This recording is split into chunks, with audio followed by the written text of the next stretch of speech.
నమశంకరాయ. శివముక్కోటి 3 జనవరి 2026 సంవత్సరంలో వస్తుంది. మహాశివరాత్రితో సమానమైనటువంటిది లేదా అంతకంటే ప్రభావవంతమైన రోజు ఈ శివముక్కోటి. పుష్యమాసము, పౌర్ణమి తిథి, రవి ధనుస్సు రాశిలో, అలాగే చంద్రుడు మిథున రాశిలో ఉండగా ఏర్పడుతున్నటువంటిది మహామహిమాన్వితమైనటువంటిది. ఈ రోజున శివుడు సంపూర్ణమైనటువంటి అనుగ్రహాన్ని ప్రసాదిస్తాడు. కావున ప్రధానంగా ధనపరమైనటువంటి సమస్యలు, వ్యాపారాభివృద్ధి కోసమై, రాని బాకీల కోసమై ఈ రోజున వీక్షించేటువంటి ప్రేక్షకులు విభూతిని నీటిలో కలిపి ఆ నీటితో ఈశ్వరుడికి అభిషేకం జరిపించి మారేడు దళాలతో అర్చన చేయండి.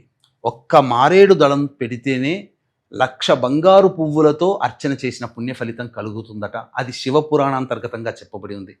కాబట్టి అందరూ దీనిని ఆచరించండి, శివానుగ్రహాన్ని పొందే ప్రయత్నం చేయండి. ఆకాశంలో ఆరుద్ర నక్షత్రాన్ని దర్శించుకోండి.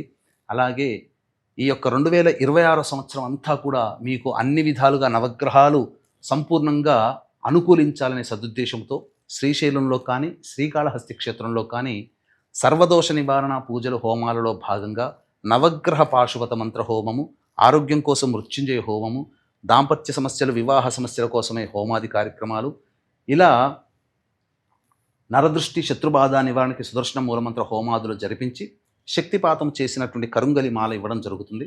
అవకాశం ఉన్న వాళ్ళు స్క్రీన్పై కనిపిస్తున్నటువంటి నెంబర్కి కాంటాక్ట్ చేసి మీ గోత్రనామాదులు నమోదు చేసుకోవచ్చు.